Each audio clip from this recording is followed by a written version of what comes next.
శ్రీనివాస్ ఏంటి వాలంటీర్స్కి షాక్. పవన్ కళ్యాణ్ చెప్పింది నిజమే. విశాఖ సిపి అది లాస్ట్ టైము మహిళలు అదృశ్యమయ్యారు. పవన్ కళ్యాణ్ గారు ఒక మాట అన్నారు, మహిళలు అదృశ్యం అవుతున్నారు. చాలామంది మహిళలు డేటాని కొంతమంది తస్కరించి వాటిని ఆ డేటాని బయటికి ఇవ్వటంతో వాళ్ళ ఆర్థిక అవసరాలను దృష్టిలో పెట్టుకొని వాళ్ళని వేరే ఇతర ప్రాంతాలకి చేస్తున్నారు అనేటువంటిది జరిగింది. మరి ఇప్పుడు ఆ రకంగా చూసినప్పుడు ఇదంతా కూడా కంబోడియా పవన్ కళ్యాణ్ చెప్పింది నిజమే అని చెప్పారు. ఒకసారి ఆ బైట్స్ ఉన్నట్టుంది, ప్లే చేయండి. వాలంటీర్స్ టీంని పెట్టారు. ప్రతి ఊర్లో ప్రతి గ్రామంలో ఎవరు మనిషి, ఏ కుటుంబంలో ఎంతమంది ఉంటారు, ఏ కుటుంబంలో ఆడపిల్లలు అక్కడ ఏమేమి ఉన్నాయి, వాళ్ళు ఎవరైనా అబ్బాయిలను ప్రేమిస్తున్నారా, వాళ్ళలో వితంతువులు ఉన్నారా, ఇట్లా ట్రాప్ చేసి హ్యూమన్ ట్రాఫికింగ్ జరుగుతూ ఉంది వీళ్ళ ఇన్ఫర్మేషన్ వల్ల. నేను మీడియా కూడా చెప్తా ఉన్నాను, మీరు దయచేసి దీన్ని శోధించండి. నా కేంద్ర నిఘా వర్గాలు నన్ను హెచ్చరించింది చెప్తున్నాను. ప్రతి గ్రామ వాలంటీరు ఈ పార్టీలో ఈ గ్రామంలో ఎంతమంది ఉన్నారు, ఎన్ని ఇళ్ళు ఉన్నాయి, ఇంట్లో ఎంతమంది మగాళ్ళు ఎంతమంది ఆడవాళ్ళు, ఎవరు ఏ పార్టీకి, ఎవరికి ఏ లోపాలు ఉన్నాయి, అలవాట్లు ఉన్నాయి, ఇవన్నీ చేసి దాంట్లో ఒంటరి మహిళల్ని వీళ్ళు టార్గెట్ చేసి ఆ ఇన్ఫర్మేషన్ కొంతమంది సంఘ విద్రోహ శక్తులకు ఇస్తే వాళ్ళని వీళ్ళు కిడ్నాప్ చేయడం కానీ ట్రాప్ చేయడం కానీ జరిగి మిస్ అయిపోయారు ఇంతమంది. మన విశాఖపట్నం సిటీ పోలీస్లో మంచి ఒక కేసు డిటెక్ట్ చేశారు. ఈ కేసుకి సంబంధించిన ముగ్గురిని అరెస్ట్ చేయడం జరిగిందండి. Who are indulging in human trafficking. అంటే ఇక్కడ నుంచి మనుషుల్ని డేటా ఎంట్రీ ఆపరేటర్ అని ఉద్యోగం ఇప్పిస్తామని చెప్పేసి వీళ్ళందరినీ ఫస్ట్ బ్యాంకాక్ రప్పించి బ్యాంకాక్ నుంచి మళ్ళీ కంబోడియాకి తరలించడం. ఈ విధంగా దాదాపు 150 fellows 150 persons from Andhra Pradesh have been trafficked to Cambodia అండి. కంబోడియాలో తీసుకువెళ్ళేసి వీళ్ళ ద్వారా అక్కడ మన వేరియస్ ఆన్లైన్ స్కామ్స్ ఏదైతే ఉందో అదంతా కూడా బలవంతంగా వీళ్ళని ఒక రూమ్లో కూర్చోపెట్టేసి వాళ్ళకి భోజనాలు ఇవ్వకుండా ఈ విధంగా వాళ్ళ మీద ఒత్తిడి తీసుకొచ్చేసి వాళ్ళ ద్వారా ఇండియాలో స్కామ్స్ నడిపించటం. శ్రీకాకుళం, విశాఖపట్నం, అనకాపల్లి, రాజమండ్రి, తుని, అమలాపురం, అనంతపూర్, తర్వాత పలాస అండ్ క్యాల్కటా నుంచి కూడా చాలామంది అక్కడ ఉన్నారట. వీళ్ళందరినీ కూడా అక్కడ బంధించి ఒక రూమ్లో పెట్టేసి వీళ్ళకు ట్రైనింగ్ అంతా ఇస్తారట. ఎంత దారుణంగా మరి ఇదంతా మరి ఎలా జరుగుతుంది? మరి పవన్ కళ్యాణ్ గారు చెప్పింది నిజమే కదా. ఆ రోజు మరి ప్రభుత్వం జగన్మోహన్ రెడ్డి గారు దాని మీద అసలు ఎట్లా అన్నారు అన్నారు కదా. అంటే ఆయన అన్నది ఏంటంటే ఆ రోజు కొంతమంది ఇలా చేస్తున్నారు, ఈ డేటాని ప్రభుత్వం అడిగి తీసుకొని కొన్ని సంఘ విద్రోహ శక్తుల చేతిలోకి ఇవ్వడంతో వాళ్ళు ఇలా డైవర్ట్ చేస్తున్నారు అనేటువంటిది. మరి ఇప్పుడు ఈ మొత్తం ఈ ట్రాఫికింగ్ వెనక మరి వైఎస్ఆర్సీపీ పార్టీలో ఉన్నటువంటి వ్యక్తులు ఎవరు ఈ ప్రమేయంతో ఇదంతా జరుగుతుంది అనేటువంటిది కూడా డేటా ఆ విచారణ కూడా జరగాలి. ఇప్పుడు సిపి ఆ విచారణ కూడా చేస్తే ఇంకా బెటర్. శ్రీనివాస్, సిపి గారి ప్రెస్ మీట్ మనం వింటుంటే జుగుత్సాకరమైన ఒకసారి గుండె ఆందోళన చెందే విధంగా కూడా ఉంది సార్.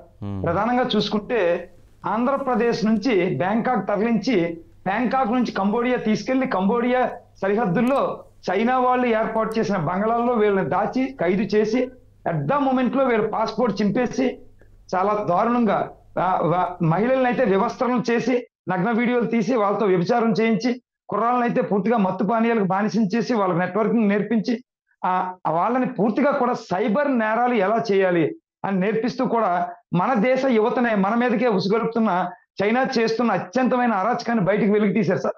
ప్రధానంగా 5,000 మంది వీళ్ళ గణాంకాల ప్రకారం వీళ్ళు అక్కడ ఉన్న వాళ్ళతో, అంటే ఎవరైతే ఈ రోజు ఒక ఏజెంట్ దొరికాడు సార్, గాజువాక కేంద్రంలో రాజేష్ అనే ఏజెంట్, అతని ద్వారానే అమాయకంగా వీడియో కాల్ చేయించారు. అక్కడ ఉన్న బాధితులు వీడియో కాల్లో మాట్లాడుతున్నప్పుడు వాళ్ళ ఏడుపులు వాళ్ళ ఆర్తనాదాలు పోలీసులు అబ్జర్వ్ చేశారు. సుమారు ఆ గదుల్లో 5,000 మంది బందీలుగా ఉన్నారు సార్.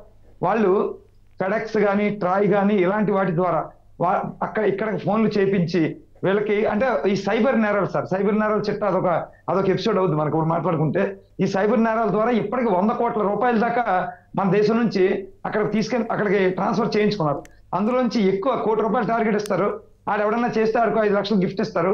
ఆ గిఫ్ట్ ఇచ్చిన కుర్రోడికి మళ్ళీ పబ్బలు, తాయిలు, అమ్మాయిలు, మత్తుమాలియాలు, జోదం నేర్పించి 5 లక్షలు కూడా వాళ్ళే టర్న్ బ్యాక్ చేసుకుంటారు. అంటే ఆ కుర్రోడికి కేవలం $600 ఎంతో నెలసరి జీతం ఇస్తారు.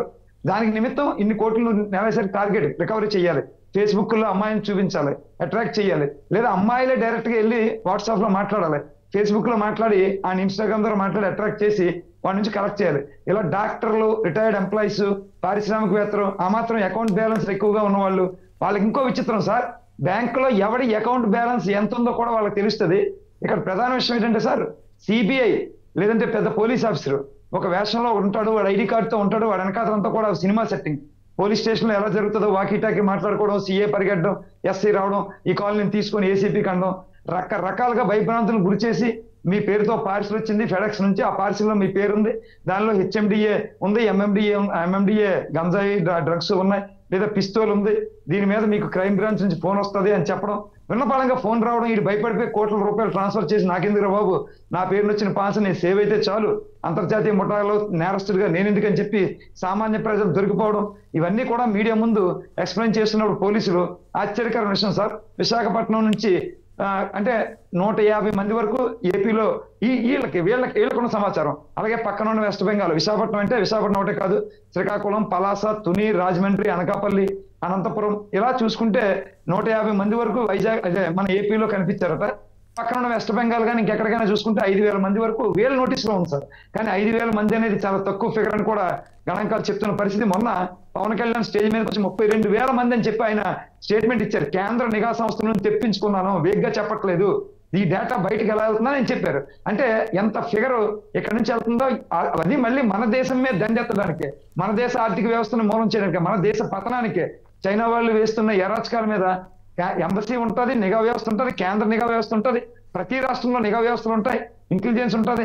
అయినప్పటికీ 2 సంవత్సరాలుగా జరుగుతుంది సార్ ఈ వ్యవహారం, ఈ రోజు కాదు, గడిచిన 2 సంవత్సరాలుగా ఏకకాలంగా జరుగుతున్న దాన్ని విశాఖ పోలీసులు మాత్రమే చిన్న ఇన్ఫర్మేషన్, ఒక నేవీలో పనిచేసే ఒక ఆయన అక్కడికి వెళ్ళి వాళ్ళ బాధలు పడలేక వాళ్ళ నుంచి ఆ చెరసాల నుంచి ఏదో తప్పించుకుని వీళ్ళకి ఒక సైబర్ కంప్లైంట్ ఇస్తే దాన్ని బేస్ చేసుకుని ఆ తీగ లాగితే ఈయన ఎవరి ద్వారా వెళ్ళాడంటే పలానా గాజువాక నుండి రాజేష్ అనే మీడియేటర్ ద్వారా వెళ్ళాడని చెబితే ఆ కుర్రాన్ని పట్టుకొని మొత్తం అదే ఆ బ్రోకర్ మీడియేటర్ని పట్టుకొని కింద ఉన్న చైన్ అంతా తీసేరాడు సార్. ఈ చైన్ అంతా తీస్తుంటే వీళ్ళకే భయం, వీళ్ళకే ఆశ్చర్యం, వీళ్ళకే ఆందోళన.